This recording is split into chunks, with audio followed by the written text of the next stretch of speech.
আসসালামু আলাইকুম। বায়োকাস্ট এপিসোড 3-তে আপনাদের সবাইকে স্বাগতম।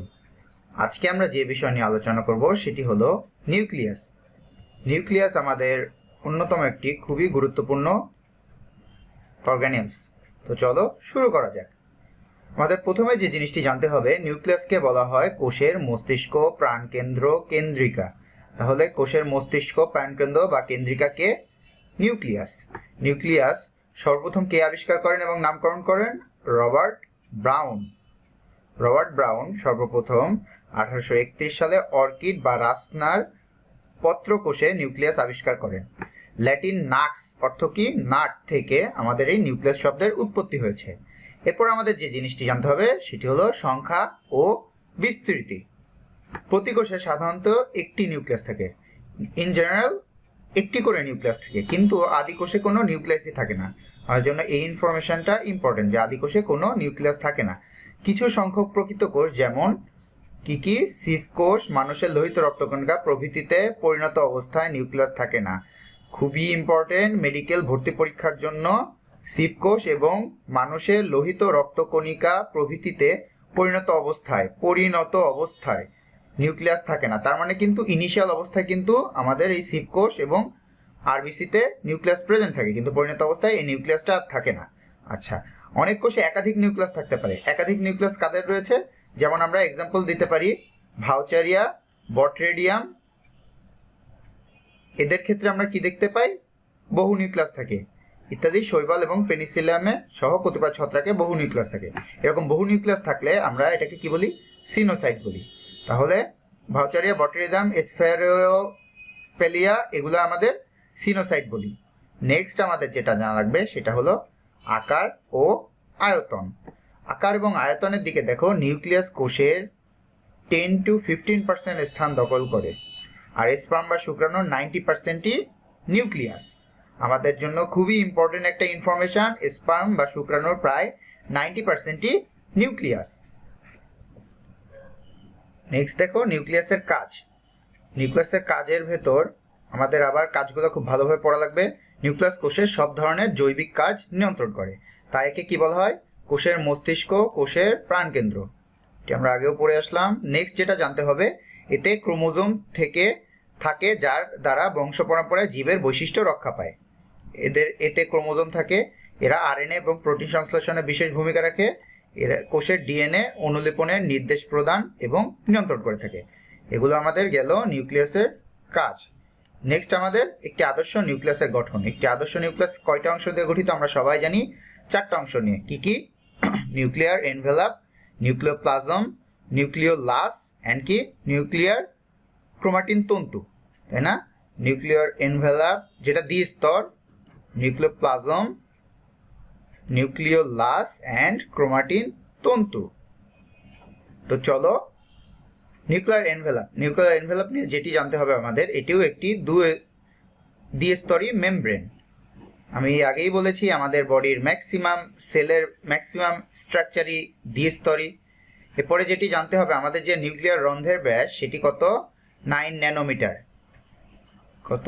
9 ন্যানোমিটার। এই যে এই নিউক্লিয়ার রন্ধ্রটা কত? 9 ন্যানোমিটার। আচ্ছা, নেক্সট হলো আমরা একটু ছবিতে আসো দেখি।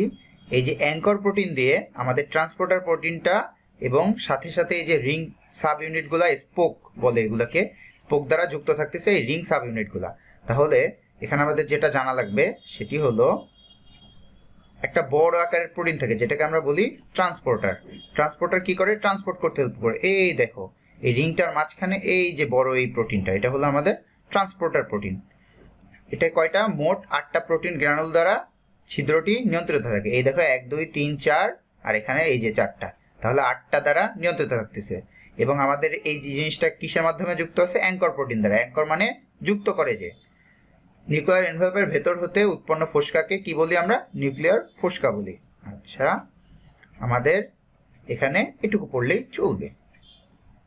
নেক্সট নিউক্লিয়ার এনভেলপের কাজ। এনভেলপের কাজ কি হবে দেখো, সাইটোপ্লাজম হতে নিউক্লিওপ্লাজম, নিউক্লিওলাস এবং ক্রোমাটিন জালিকাকে পৃথক করে রাখে। দেন তোমার অভ্যন্তরীণ দ্রব্য বহিস্থ সাইটোপ্লাজমের মধ্যে যোগাযোগ রক্ষা এবং পরিবহন করে। দেন অভ্যন্তরীণ উৎপন্ন উপাদান রন্ধ্রের মাধ্যমে সাইটোপ্লাজমে পাঠায়। দেন আমাদের অর্গানটা হলো নিউক্লিওপ্লাজম। নিউক্লিওপ্লাজমটা কি? নিউক্লিয়ার এনভেলপ দ্বারা আবৃত স্বচ্ছ ঘন ও দানাদার তরল পদার্থটি আমাদের নিউক্লিওপ্লাজম। এটাকে অনেক সময় কি বলা হয়? ক্যারিওলিম্ফ বলা হয়। খুবই ইম্পর্টেন্ট। নিউক্লিওপ্লাজমের অপর নাম কি? ক্যারিওলিম্ফ। আচ্ছা, নেক্সট হলো এটি নিউক্লিয়াসের অভ্যন্তরস্থ প্রোটোপ্লাজমিক রস। তাহলে নিউক্লিয়াসের অভ্যন্তরস্থ প্রোটোপ্লাজমিক রস কাকে বলা হয়? নিউক্লিওপ্লাজমকে বলা হয়। প্রোটোপ্লাজমের বৈশিষ্ট্য সমূহ এতে বিদ্যমান। তাহলে প্রোটোপ্লাজমের ফুল বৈশিষ্ট্য এই নিউক্লিওপ্লাজমে রয়েছে। নিউক্লিওপ্লাজমের কাজগুলো দেখি। নিউক্লিওপ্লাজমের কাজ হলো ক্রোমাটিন জালিকা ধারণ করা, নিউক্লিয়াস ধারণ করা, নিউক্লিয়াসের বিভিন্ন জৈবনিক কাজে সাহায্য করা, এনজাইমের কার্যকলাপের মূল ক্ষেত্র হিসেবে কাজ করা। এরপর আমাদের সাইটোপ্লাজম এবং নিউক্লিওপ্লাজমের মধ্যে পার্থক্য। সাইটোপ্লাজম এবং নিউক্লিওপ্লাজম। আসো দেখো, সাইটোপ্লাজমের প্রধান অংশ হলো প্রোটোপ্লাজমের প্রধান অংশ অর্থাৎ কোষের ধাত্রবিশেষ। কিন্তু নিউক্লিওপ্লাজমটা কি? নিউক্লিয়াসের প্রধান অংশ অর্থাৎ নিউক্লিয়াসের ধাত্রবিশেষ। তাহলে নিউক্লিয়াসের ধাত্রবিশেষকে আমাদের নিউক্লিওপ্লাজম, কিন্তু কোষের ধাত্রবিশেষকে আমাদের সাইটোপ্লাজম। আমাদের সাইটোপ্লাজমে কোনো নিউক্লিক অ্যাসিড থাকে না, কিন্তু নিউক্লিওপ্লাজমে থাকে। প্রোটিন এবং রাইবোজোম উপস্থিতি বেশ কম সাইটোপ্লাজমের ক্ষেত্রে, কিন্তু আমাদের নিউক্লিওপ্লাজমে প্রোটিন এবং রাইবোজোম অনেক থাকে।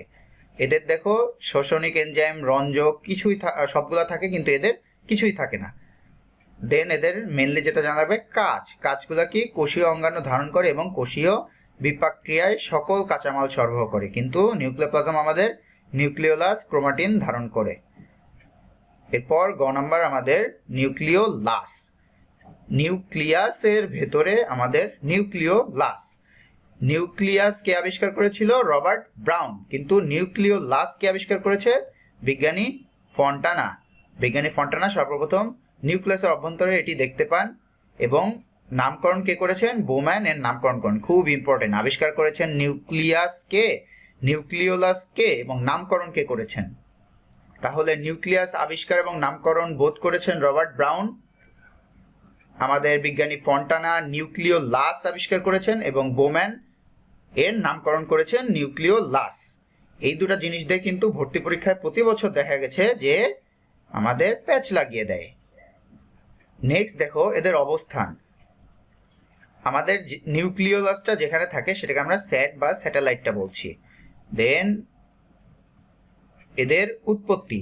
স্যাট ক্রোমোজোমের স্যাটেলাইটে অবস্থিত জিন নিউক্লিয়াস উৎপাদনে প্রত্যক্ষ ভূমিকা পালন করে বলে যথেষ্ট প্রমাণ পাওয়া গিয়েছে। তাহলে আমাদের স্যাট ক্রোমোজোমের স্যাটেলাইটে অবস্থিত জিন এটার উৎপত্তি করতে হেল্প করে। ভৌত গঠন। এর কোনো ঝিল্লি আবিষ্কৃত হয়নি। খুবই ইম্পর্টেন্ট একটা এমসিকিউ। আমাদের নিউক্লিয়াস কিন্তু দ্বি আবরণী, কিন্তু আমাদের নিউক্লিয়াসের ভেতরে যে নিউক্লিওলাস রয়েছে এতে কোনো ঝিল্লি নেই। আমাদের রাসায়নিক গঠন দেখো, এর ভেতর প্রোটিন, আরএনএ এবং যৎসামান্য ডিএনএ রয়েছে। নিউক্লিওলাসের কাজ খুবই ইম্পর্টেন্ট। বিভিন্ন প্রকার আরএনএ সঞ্চয় করা, প্রোটিন সংশ্লেষণ এবং সংরক্ষণ করা, নিউক্লিওটাইডের ভান্ডার হিসেবে কাজ করে। Important MCQ. আমাদের নিউক্লিওটাইডের ভান্ডার হিসেবে কে কাজ করে? তাহলে নট নিউক্লিয়াস, নিউক্লিওলাস। এই যে দেখো চলে এসেছে আমাদের নিউক্লিয়াস এবং নিউক্লিওলাসের পার্থক্য। এটি ভালোভাবে পড়লে আশা করি হয়ে যাবে। দেখো নিউক্লিয়াস হলো সাইটোপ্লাজমে অবস্থিত, কিন্তু আমাদের নিউক্লিওলাস নিউক্লিওপ্লাজমের ভেতর অবস্থিত। নিউক্লিয়াস দ্বিস্তর, এদের কোনো ঝিল্লি নাই। এদের ক্রোমাটিন জালিকা বা ক্রোমোজোম থাকে, এদের কিছুই থাকে না। নিউক্লিয়াসে দেখো কোষের সকল কাজ নিয়ন্ত্রণ করে, কিন্তু আমাদের নিউক্লিওলাস অনলি আরএনএ ও প্রোটিন সংশ্লেষণে সাহায্য করে। এদের দেখো প্রোটিন সংশ্লেষণে অংশ নেয় না, কিন্তু এরা প্রোটিন এবং আরএনএ সংশ্লেষণে অংশ নেয়। বংশগতির গুণাবলী বহন করে, এরা বংশগতির সাথে কোনো সম্পর্ক নেই। আমাদের পুরোটাই খুব ভালোভাবে পড়তে হবে। আচ্ছা, এরপরে 4 নাম্বার যেটা, সেটা হলো নিউক্লিয়ার রেটিকুলাম বা ক্রোমাটিন তন্তু। এখানে আমরা অনলি একটা জিনিস জানবো যে কোষ বিভাজন অবস্থায় ক্রোমাটিন তন্তু ক্রমাগত কুণ্ডলী থেকে অপেক্ষাকৃত খাটো এবং মোটা হয়। এগুলো আমরা আরো সেল ডিভিশন যখন পড়বো তখন আমরা ভালোভাবে জানতে পারবো। এখানে দেখো ফুল জিন রং ধারণ করে বলে এর নাম কিন্তু ক্রোমাটিন হয়েছে। ক্রোমাটিন বলতে বোঝায় যারা রং ধারণ করে।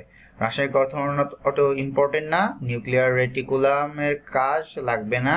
আমাদের নেক্সট যেটা লাগবে ইরগ্যাস্টিক সাবস্টেন্স বা কোষস্থ নির্জীব বস্তু। এদেরকে আমরা 3 শ্রেণীতে ভাগ করেছি। সঞ্চিত পদার্থ, দেন আমাদের নিঃসৃত পদার্থ এবং বর্জ্য পদার্থ। প্রিভিয়াস ইয়ারের কোশ্চেন কিন্তু এখান থেকে এসেছে। দেখো সঞ্চিত পদার্থের ভেতর কি রয়েছে, প্রধান প্রধান সঞ্চিত পদার্থগুলো হলো আমাদের শর্করা, আমিষ, চর্বি। এছাড়াও আরো কি রয়েছে, দ্রবণীয় শর্করার মধ্যে রয়েছে গ্লুকোজ, চিনি, ইনসুলিন। দ্রবণীয় শর্করার ভেতর কে কে রয়েছে, গ্লুকোজ, চিনি, ইনসুলিন। অদ্রবণীয় শর্করার মধ্যে কে রয়েছে, স্টার্চ, গ্রেন, সেলুলোজ, গ্লাইকোজেন। তাহলে কারা দ্রবণীয় শর্করা আর কারা অদ্রবণীয় শর্করা আসতে পারে এমসিকিউ। আমিষ তথা নাইট্রোজেন ঘটিত সঞ্চিত পদার্থগুলো তরল এবং নিরেট উভয় অবস্থায় বিরাজ করে। সঞ্চিত পদার্থের অধিকাংশই সঞ্চিত খাদ্য হিসেবে বিরাজ করে। আচ্ছা, দেন দেখো নিঃসৃত পদার্থ। নিঃসৃত পদার্থ কি কি রয়েছে, পিগমেন্ট, এনজাইম, হরমোন, নেকটার, আমরা যেটা হরপেন দিয়ে শিখেছিলাম। এছাড়াও কি রয়েছে, ক্লোরোফিল, অ্যান্থোসায়ানিন, ক্যারোটিনয়েডস ইত্যাদি উল্লেখযোগ্য পিগমেন্ট। পিগমেন্টের ভেতর কি রয়েছে, এই তিনটা। কোষের বিপাকের ফলে এসব পদার্থ প্রোটোপ্লাজম থেকে নিঃসৃত হয়। এরপর যেটা আমাদের বর্জ্য পদার্থ। বর্জ্য পদার্থ আমরা আবার একটু দেখি, রেজিন, ট্যানিন, গাম, ল্যাটেক্স, উদ্যায়ী তেল, খনিজ ক্রিস্টাল। দেখো প্রধান খনিজ ক্রিস্টাল কি, ক্যালসিয়াম অক্সালেট। খুব ইম্পর্টেন্ট এমসিকিউ। প্রধান খনিজ ক্রিস্টাল কে আমাদের, ক্যালসিয়াম অক্সালেট। এরা কখনো এরা সূচের মতো আকারে অবস্থান করে, তখন এদেরকে কি বলা হয়, আমরা তখন এদেরকে গ্রাফাইট বলি। আঙ্গুরের থোকার মতো ক্যালসিয়াম কার্বনেটের ক্রিস্টালকে বলা হয় সিস্টোলিথ। তাহলে আমাদের খনিজ ক্রিস্টাল একটা বর্জ্য পদার্থ। প্রধান খনিজ ক্রিস্টাল হলো আমাদের ক্যালসিয়াম অক্সালেট। কখনো কখনো এরা সূচের মতো অবস্থান করে, তখন এদেরকে কি বলা হয়, গ্রাফাইট। আর আঙ্গুরের থোকার মতো যে ক্যালসিয়াম কার্বনেটের ক্রিস্টাল হয় সেটাকে আমরা বলি সিস্টোলিথ। এরপর আমাদের একটি খুবই গুরুত্বপূর্ণ অর্গানেলস, যেটা হলো আমাদের ক্রোমোজোম। এখানে আমাদের যেটি জানতে হবে সেটি হলো আবিষ্কার। এখানে টোটাল 6 জন বিজ্ঞানীর নাম রয়েছে। দেখো, কার্ল নাগেলি সর্বপ্রথম ক্রোমোজোম প্রত্যক্ষ করেন। আমরা খালি কিওয়ার্ডটা শিখবো। দেন দেখো, স্টার্সবার্গার, এই বিজ্ঞানী কি করেছেন, সর্বপ্রথম এস দিয়ে আমরা সুতার মতো মনে রাখবো, তাহলে সুতার মতো কিছু একটা লক্ষ্য করেন। ওয়াল্টার ফ্লেমিং কি করেছেন, এসব সুতার নামকরণ করেছেন ক্রোমাটিন। তাহলে ক্রোমাটিন নামকরণ করেছেন আমাদের ওয়াল্টার ফ্লেমিং। তারপর কি হয়েছে, বর্ণধারণ ক্ষমতার জন্য ডব্লিউ ওয়াইল্ডার এদের ক্রোমোজোম নামকরণ করেন। তাহলে ক্রোমাটিন নামকরণ কে করেছেন, ক্রোমোজোমকে নামকরণ করেছেন। এই জিনিসগুলো ইম্পর্টেন্ট। গ্রিক ক্রোমা অর্থ কালার আর সোমা অর্থ বডি, কাজে ক্রোমোজোম অর্থ রঞ্জিত দেহ বা রং ধারণকারী দেহ। এরপরে কি দেখো, দুজন বিজ্ঞানী সুতন এবং বোভারি, দুইজন। তাহলে কি আমরা মনে রাখবো, ধারক এবং বাহক। তাহলে ক্রোমোজোমকে ধারক এবং বাহক কে বলেছেন, সুতন এবং বোভারি। এরপরে আমাদের খুবই ইম্পর্টেন্ট একটা এমসিকিউ, দেখো পেইন্টার সর্বপ্রথম মানুষের ক্রোমোজোম সংখ্যা প্রকাশ করেন। তাহলে পেইন্টার পেইন্ট করে দিয়েছেন মানুষের ক্রোমোজোম সংখ্যা, যেটি কত, 23 জোড়া বা 46টি। তো চলে আসলো আমাদের সেই ক্রোমোজোম সংখ্যা। ক্রোমোজোম সংখ্যা খুব ইম্পর্টেন্ট। দেখো প্রজাতি ভেদে, বৈশিষ্ট্য ভেদে, প্রজাতির বৈশিষ্ট্য ভেদে আমরা কতটুকু কয়টা ক্রোমোজোম দেখতে পাই, 2 হতে 16টা পর্যন্ত হতে পারে। ফার্নবর্গীয় উদ্ভিদের সর্বোচ্চ সংখ্যক ক্রোমোজোম পাওয়া গেছে, যেটি কত, 1200। তাহলে আমাদের ফার্নবর্গীয়তে কত, 1200টা পাওয়া গিয়েছে। আবার দেখো পুষ্পক উদ্ভিদে আমাদের এই নাম্বারটা সর্বনিম্ন। তাহলে পুষ্পক উদ্ভিদের সর্বনিম্ন সংখ্যক পাওয়া গেছে, যেটি কত, আমাদের এই দেখো 4। আর সর্বাধিক সংখ্যক পুষ্পক উদ্ভিদে কত পেয়েছি, 506 থেকে 530। প্রাণীতে সর্বনিম্ন কত, 2, যেটা হলো আমরা গোলকৃমির ক্ষেত্রে দেখতে পাই। গোলকৃমিরটা ইম্পর্টেন্ট, যে গোলকৃমিতে ক্রোমোজোম সংখ্যা কত, 2টা। গোলকৃমির সাইন্টিফিক নামটাও দেখবা, অ্যাসকারিস মেগালোসেফালাস। দেন দেখো সর্বাধিক আমরা 1600টা দেখতে পাই রেডিও পোলারিয়া জাতীয় প্রোটোজোয়ার ক্ষেত্রে। মানুষের ক্ষেত্রে ক্রোমোজোম আমরা জানি 23 জোড়া বা 46টি। এর মধ্যে 2টা সেক্স ক্রোমোজোম এবং 44টা অটোজোম রয়েছে, এগুলো আমরা জানি। আর এরপর দেখো উচ্চতর জীবে সাধারণত প্রতি দেহকোষে ক্রোমোজোম সংখ্যা 2 হতে 80টির মধ্যে হয়ে থাকে। ভর্তি পরীক্ষার জন্য খুবই ইম্পর্টেন্ট। উচ্চতর জীবে সাধারণত প্রতি দেহকোষে ক্রোমোজোম সংখ্যা 2 হতে 80-র মধ্যে হতে পারে। এরপরে আমাদের ছক বা বোল্ড লাইন কোনোটাই বাদ দেওয়া যাবে না। সো আমরা আসো একটু এটাও পড়ি। এটা দেখতে অনেক কঠিন মনে হলেও খুবই সহজ। চলো একটু বুদ্ধি করে পড়ি। দেখো আমাদের ধানের সাইন্টিফিক নাম আমরা সবাই জানি অরিজা স্যাটিভা, যেটা কত, 24। ধানের 24। আরেকটা 24 কার রয়েছে, আসো দেখি, ধান টমেটো। তাহলে আমরা কি পড়বো, ধান টমেটো বোধ 24। এরপরে গমেরটা মনে রাখবা ট্যাগ দিয়ে, TAG। তোমরা সকলে একটি ভালো প্রতিষ্ঠানে যেতে চাও, তোমাদের সকলের একটা ভালো ট্যাগ দরকার। তো ট্যাগ TAG, তাহলে TA তে এই যে টি এবং এ, ট্রাইটিকাম এস্টিভাম, আর জিতে হলো আমাদের গম। তাহলে ট্যাগ দিয়ে মনে রাখবো গমের সাইন্টিফিক নেম, এবং এই 24 উল্টালে আমাদের 42 হয়ে যায়। তাহলে এটাও আমাদের হয়ে গেল। এরপরে ভুট্টা ভাজি, ভাজিতে হলো জিয়া মেস, তাহলে ভুট্টা কত 20। এরপরে পেঁয়াজ অ্যালিয়াম সিপা আমরা জানি, পেঁয়াজের 16।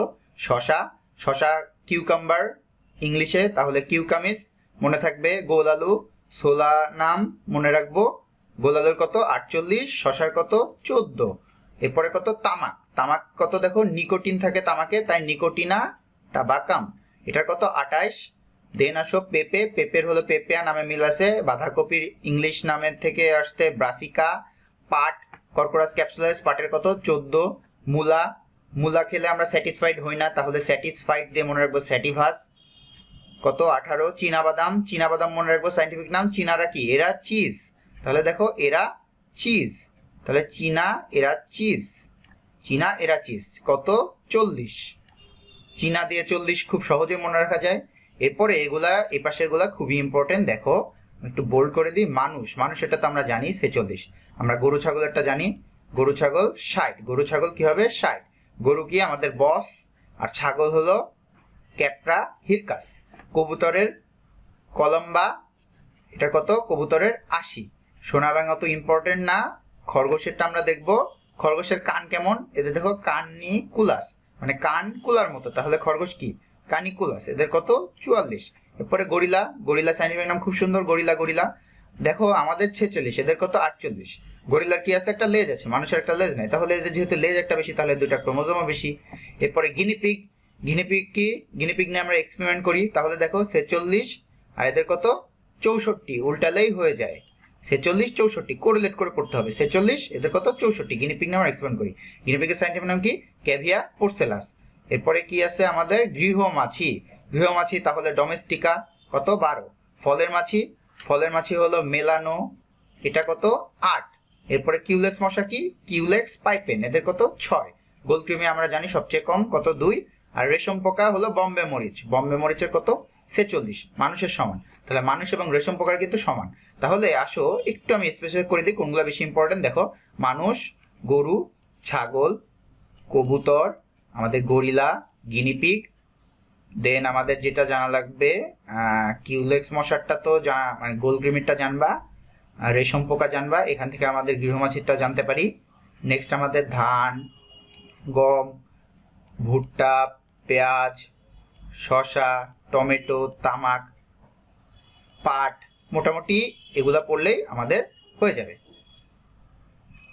আরো দেখো আছে কিছু জবের ক্ষেত্রে কত, জব আমরা হরলিক্সে থাকে জব আমরা জানি, এটার কত 14। হরলিক্স দিয়ে হরডিয়াম মনে রাখা যাবে। কলার কি হয়, মোছা হয় না, তাহলে কি কলার মুছা, তাহলে মুসা, এটার কত 44। এরপরে কি ইঁদুর হলো মাউস, তাহলে মুস, এটার কত ইঁদুরের 40। হাইড্রা আমরা সবাই জানি, হাইড্রার 32। এখান থেকে আমাদের ইম্পর্টেন্ট মোটামুটি দেখো কলা, হাইড্রা, ইঁদুর, এগুলো ইম্পর্টেন্ট। এরপরে দেখো আয়তন এবং আকৃতি, খুবই ইম্পর্টেন্ট, যেটা মানবদেহের ক্রোমোজোমের গড় দৈর্ঘ্য কত 4 থেকে 6 মাইক্রোমিটার। আমার মানবদেহের ক্রোমোজোম কত 46টা, তাহলে এই দেখো এখানে 46, তাহলে 46 দিয়ে আমরা মানুষের ক্রোমোজোমের গড় দৈর্ঘ্য মনে রাখতে পারি যে 46, তাহলে 4 থেকে 6 মাইক্রোমিটার। ড্রোসোফিলা মাছির কত 3 মাইক্রোমিটার, আর ভুট্টার ক্ষেত্রে এটা কত 8 থেকে 12 মাইক্রোমিটার। এটুকু জানলেই আমাদের চলবে। নেক্সট দেখো ক্রোমোজোমের ভৌত গঠন। প্রথমে আমাদের ক্রোমাটিন দেখো হিস্টোন প্রোটিনের সাথে যুক্ত অবস্থায় ডিএনএ কে আমরা কি বলি, নিউক্লিওজোম বলি। হিস্টোন প্রোটিনের সাথে যুক্ত অবস্থায় আমরা ডিএনএ কে বলি নিউক্লিওজোম। ক্রোমোজোমের মূল উপাদান হলো ক্রোমাটিন, যা প্রকৃতপক্ষে একটি ডিএনএ প্রোটিন যৌগ। তাহলে ক্রোমাটিন অ্যাকচুয়ালি একটা কি, প্রকৃতপক্ষে একটি ডিএনএ প্রোটিন যৌগ। নেক্সট আমাদের যেটা জানা লাগবে সেটি হলো এটি রঞ্জক ধারণের ভিত্তিতে দুভাগে ভাগ করেছি, হেটারোক্রোমাটিন এবং নিউক্রোমাটিন। আমাদের হেটারোক্রোমাটিন হেড নামে প্রথমে হেড রয়েছে, তাহলে এটা কি নেগেটিভ টাইপ। দেখো এরা হেটারোক্রোমাটিন কি করে, এরা কোনো প্রোটিন, এরা এমআরএনএ সংশ্লেষণে অংশগ্রহণ করে না। ক্রোমাটিনের যে অংশ কম কুণ্ডলিত তাদেরকে আমরা কি বলি, ইউক্রোমাটিন। তার মানে ইউক্রোমাটিন কি ভালো। ইউক্রোমাটিন দেখো ঠিকই আমাদের ক্রোমোজোমের বিস্তৃত অংশ এবং এমআরএনএ সংশ্লেষণে অংশগ্রহণ করে। তাহলে ইউক্রোমাটিন সব পজিটিভ আর হেটারোক্রোমাটিন সবকিছু নেগেটিভ, কোনো কাজই করে না। দেন আমাদের ক্রোমাটিড। ক্রোমাটিডের আমাদের জাস্ট প্রথম দুইটা লাইন লাগবে যে মাইটোসিস কোষ বিভাজনের প্রোফেজ পর্যায়ে, মাইটোসিস কোষ বিভাজনের কোন পর্যায়ে, প্রোফেজ পর্যায়ে ক্রোমোজোম প্রথম দৃষ্টিগোচর হয় এবং মেটাফেজ পর্যায়ে ক্রোমোজোমকে লম্বালম্বিভাবে দুটো অংশে বিভক্ত দেখা যায়, যার প্রতিটির নাম ক্রোমাটিড। আমরা যখন সেল ডিভিশন পড়েছি তখনই দেখেছি যে ক্রোমোজোম কি হয়, এই যে দুই ভাগে ভাগ হয়ে যায়, এই প্রত্যেকটা ভাগকে আমরা কি বলি, ক্রোমাটিড বলি। এই পুরাটা হলো আমাদের ক্রোমোজোম। ক্রোমোজোমকে যদি আমরা ভেতরে যাই তাহলে এটার যে কুণ্ডলিত অংশ পাই সেটা হলো হেটারোক্রোমাটিন, আর কম কুণ্ডলিত অংশটা আমাদের ইউক্রোমাটিন। ইউক্রোমাটিনকে আরো যদি জুম ইন করি তাহলে দেখো এরকম ডিএনএ লুপড অংশ পাবো। এটাকে যদি আরো জুম ইন করি তাহলে আমরা ক্রোমাটিন ফাইবার পাবো। ক্রোমাটিন ফাইবার পরে দেখো এই যে আমাদের নিউক্লিওজোম হিস্টোন প্রোটিন সহ যুক্ত অবস্থায় ডিএনএ লিঙ্কার দ্বারা যুক্ত রয়েছে। এরপরে এটা আরো জুম ইন করলে আমরা এই যে ডিএনএ পাচ্ছি। ছবি দেখে পড়লে আমাদের জিনিসটা বুঝতে সুবিধা হবে। নেক্সট দেখো বিজ্ঞানী ভেজদোভস্কাই এদের ক্রোমোনেমাটা নামে অভিহিত করেছেন। তাহলে কোন বিজ্ঞানী? বিজ্ঞানী ইনি আমাদের ক্রোমোনেমাটা নামকরণে অভিহিত করেছেন। নেক্সট আমাদের সেন্ট্রোমিয়ার। সেন্ট্রোমিয়ার দেখো প্রতিটি ক্রোমোজোমে একটি অরঞ্জিত অঞ্চল থাকে। ক্রোমাটিডের এই অরঞ্জিত অঞ্চলকে কি বলা হয়? সেন্ট্রোমিয়ার। তাহলে সেন্ট্রোমিয়ার কিন্তু একটা অরঞ্জিত অঞ্চল, যেটি কি ক্রোমোজোমের ভেতরের একটা অরঞ্জিত অঞ্চল। দেন দেখো সেন্ট্রোমিয়ারের অবস্থানটি ক্রোমোজোমে একটি খাঁজ সৃষ্টি করে, এটাকে কি বলে? মুখকুঞ্জন বা প্রাইমারি কনস্ট্রিকশন। নেক্সট আমাদের আদর্শ ক্রোমোজোমে একটি মাত্র সেন্ট্রোমিয়ার থাকে। খুবই ইম্পর্টেন্ট, আদর্শ ক্রোমোজোমে একটি মাত্র সেন্ট্রোমিয়ার থাকে, এটি এমসিকিউ আসতে পারে। নেক্সট আমাদের বাহু। বাহুতে তেমন কিছু নাই, আমরা কাইনেটোকোর প্রোটিন সম্পর্কে জানবো। প্রতিটি সেন্ট্রোমিয়ারে একটি ছোট গাঠনিক অবকাঠামো থাকে যাকে আমরা কি বলি? কাইনেটোকোর। কাইনেটোকোর এ মাইক্রোটিউবুল সংযুক্ত হয়, এটি ইম্পর্টেন্ট এমসিকিউ। দেন ক্রোমোমিয়ার। ক্রোমোমিয়ার, ক্রোমোমিয়ারের অপর নাম কি আমাদের জানা লাগবে? ইডিওমিয়ার। দেখো মায়োটিক প্রোফেজ এর সূচনা লগ্নে ক্রোমোজোমের দেহে কিছু কিছু ক্ষুদ্র ক্ষুদ্র গুটিকা দেখা যায়। কখন? মায়োটিক প্রোফেজের সূচনা লগ্নে ক্ষুদ্র ক্ষুদ্র গুটিকা দেখা যায়, যেগুলোকে আমরা কি বলি? ক্রোমোমিয়ার বলি। তাহলে ক্রোমোমিয়ার কি? ক্ষুদ্র ক্ষুদ্র গুটিকা, যেটি আমরা মায়োটিক প্রোফেজ দশায় দেখতে পাচ্ছি। মায়োসিসের প্রথম প্রোফেজের প্যাকাইটিন উপদশায় ক্রোমোমিয়ারের সংখ্যা এবং অবস্থান স্পষ্ট দেখা যায়। তাহলে প্রথম প্রোফেজের প্যাকাইটিন উপদশায়, কোন উপদশায়? প্যাকাইটিন উপদশায়। আমরা জানি লেপটোটিন, জ্যাকেটিন, প্যাকাইটিন, তাহলে 3 নাম্বারটা যেটা প্যাকাইটিন উপদশায় আমরা এটা দেখতে পাচ্ছি। দেন আসো গৌণকুঞ্জন। গৌণকুঞ্জনকে কি বলা হয়? নিউক্লিয়াস পুনর্গঠন অঞ্চল নামেও অভিহিত করা হয়। আমরা মুখ্যকুঞ্জন আগে পড়েছি, আরো যদি কুঞ্জন থাকে তাহলে সেটাকে আমরা গৌণকুঞ্জন বলছি। দেন আমাদের যেটা জানা লাগবে স্যাট। স্যাট ক্রোমোজোম। স্যাট ক্রোমোজোমটা কি? দেখো কোন কোন ক্রোমোজোমের এক বাহুর প্রান্তে ক্রোমাটিন সূত্র দ্বারা সংযুক্ত প্রায় গোলাকৃতির একটা অংশ দেখা যায়। ক্রোমোজোমের প্রান্তের দিকে এই গোলাকৃতি অঞ্চলটাকে আমরা স্যাটেলাইট বলি। দেখো এই যে ছবিতে, এই যে আমাদের গৌণকুঞ্জন, এটা হলো আমাদের স্যাটেলাইট। এই যে আমাদের মুখ্যকুঞ্জন, কাইনেটোকোর, সেন্ট্রোমিয়ার, ক্রোমাটিড, টেলোমিয়ার, এই পুরাটা হলো আমাদের ক্রোমোজোম, ক্রোমোজোমের বাহু এগুলো।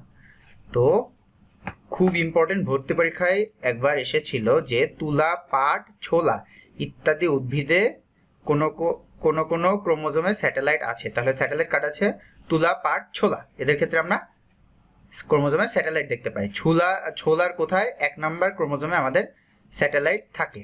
ছোলার 1 নাম্বার ক্রোমোজোমে আমাদের স্যাটেলাইট থাকে। স্যাট নামক সেকেন্ডারি কুঞ্জন নিউক্লিয়াস গঠনে সাহায্য করে। তাহলে স্যাট নামক যে সেকেন্ডারি গৌণকুঞ্জনটা সেটা আমাদের নিউক্লিয়াস গঠনে সাহায্য করে। স্যাটেলাইটের কাজ কি? নিউক্লিয়াস গঠনে সাহায্য করছে। টেলোমিয়ার, বিজ্ঞানী কে? জে মুলার। খুবই ইন্টারেস্টিং একটা জিনিস।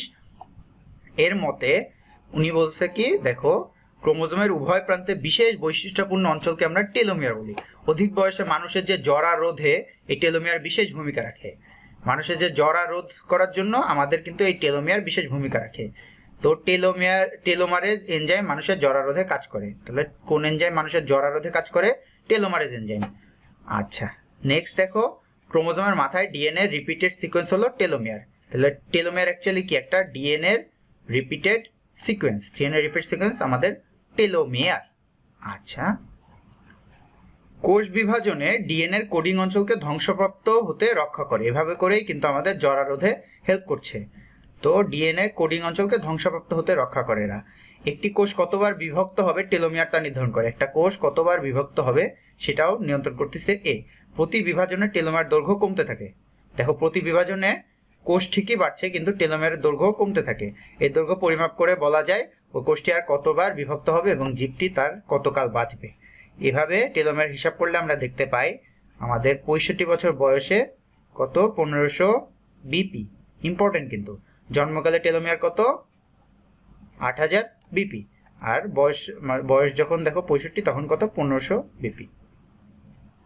আচ্ছা, নেক্সট ম্যাট্রিক্স। ম্যাট্রিক্স হলো তোমার মাতৃকা বা যে তরল পদার্থটা এর ভেতরে থাকে সেটা।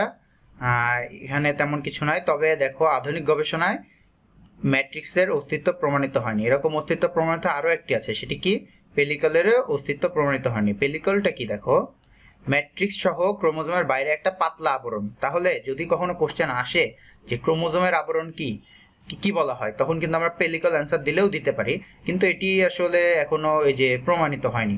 তাও যদি আসে তাহলে আমরা এটা অ্যান্সার দিতে পারি, একটা পাতলা আবরণ কল্পনা করা হয় যেটাকে আমরা কি বলছি পেলিকল। এটুকু জানলেই চলবে। নেক্সট আমাদের সেন্ট্রোমিয়ার এবং ক্রোমোমিয়ারের মধ্যে পার্থক্য। সেন্ট্রোমিয়ার এবং ক্রোমোমিয়ার। সেন্ট্রোমিয়ার দেখো সব ধরনের প্রকৃত ক্রোমোজোমে দেখতে পাই, কিন্তু এটা মায়োসিস প্রোফেজনে লেপ্টোটিন। মায়োসিস প্রোফেজনে কোনটা লেপ্টোটিনে দেখা যায়।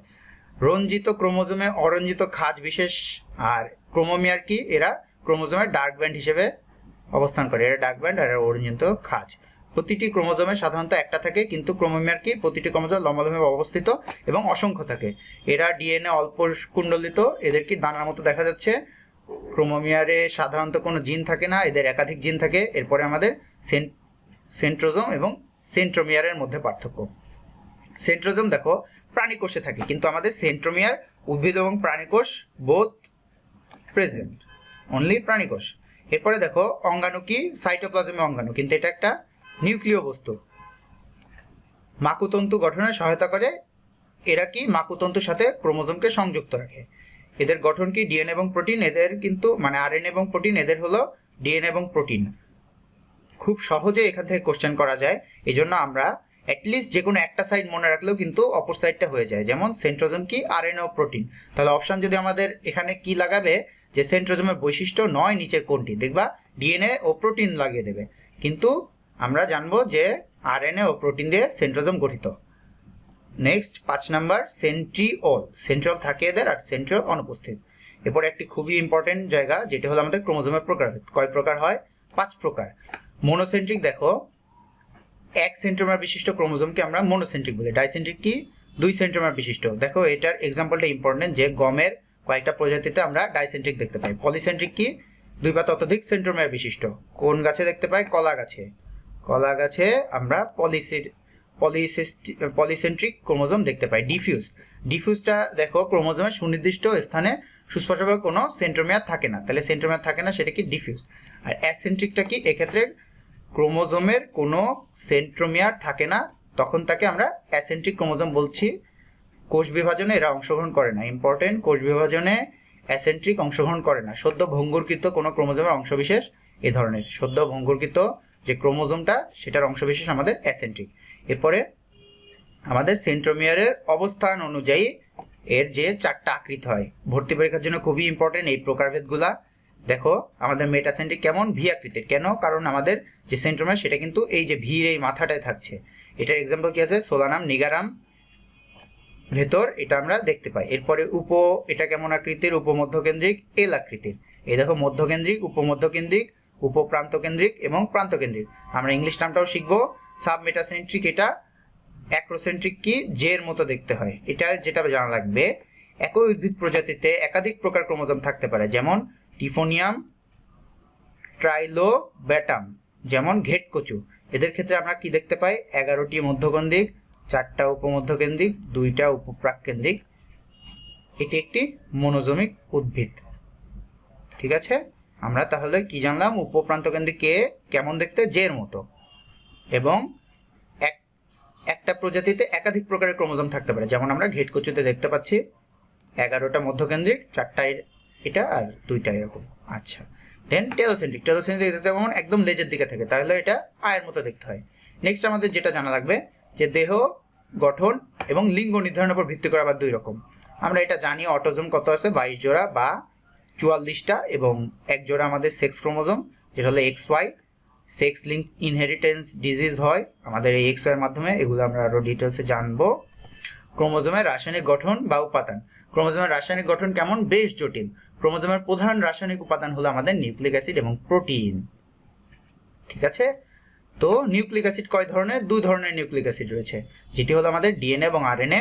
দেখো ডিএনএ কি, ডিঅক্সিরাইবো নিউক্লিক অ্যাসিড। ডিএনএ হলো এক প্রকৃত ক্রোমোজোমের স্থায়ী উপাদান। ক্রোমোজোমের বিভিন্ন উপাদানের মধ্যে ডিএনএ শতকরা কত, 45 ভাগ। এটি দ্বিসূত্রক পলিনিউক্লিওটাইডের সর্পিলাকার সূত্র।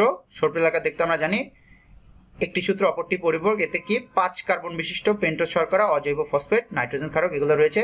এখানে সুইফট এবং বোনার এর মতে ক্রোমোজোমের ডিএনএ এবং হিস্টোন প্রোটিন অনুপাত কত, 1:1, এটুকু জানা লাগবে।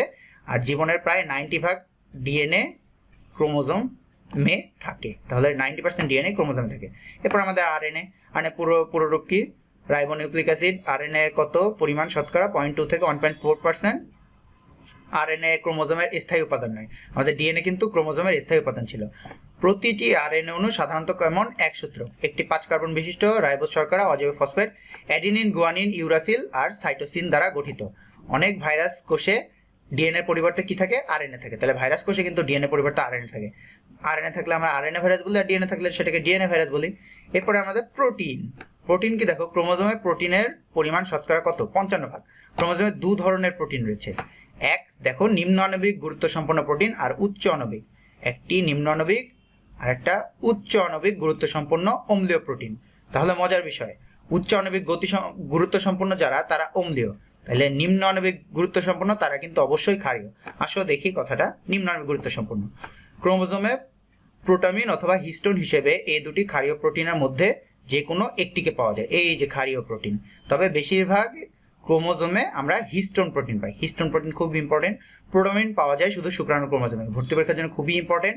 প্রোটামিন পাওয়া যায় শুক্রাণুর ক্রোমোজোমে। প্রোটামিন কোথায় পাওয়া যায়, শুক্রাণুর ক্রোমোজোমে।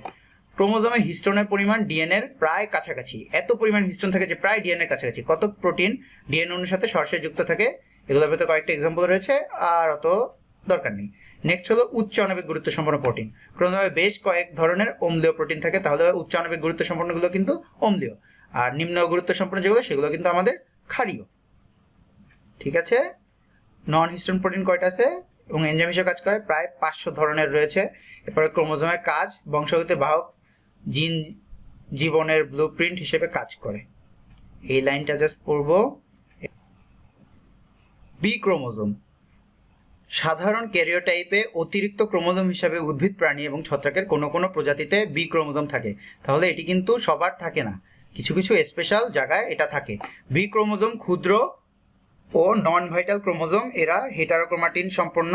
তাহলে কি, নন ভাইটাল ক্রোমোজোম হেটারোক্রোমাটিন সম্পন্ন এবং অল্প জিন বহনকারী। কেমন জিন বহন করে, অল্প জিন। বংশগতিতে এরা মেন্ডেলিয়ান সূত্র অনুসরণ করে না, এরা কতক আত্মকেন্দ্রিক বা সেলফিশ বংশগতীয় পদার্থ। ভুট্টাতে বি ক্রোমোজোম আছে বলে জানা গেছে, ইম্পর্টেন্ট এমসিকিউ। তাহলে বি ক্রোমোজোম কোথায় রয়েছে, ভুট্টাতে। আচ্ছা, নেক্সট কোষ বিভাজনে ক্রোমোজোমের ভূমিকা, এটা আমরা জানি, এমসিকিউ আসার মতো কিছু নাই। নেক্সট আমাদের জেনেটিক ম্যাটেরিয়াল, এটা আমরা অবশ্যই নেক্সট এপিসোডে আলোচনা করব। সবাইকে ধন্যবাদ, আজকে এই পর্যন্তই। নেক্সট এপিসোড দেখার আমন্ত্রণ রইল। আসসালামু আলাইকুম।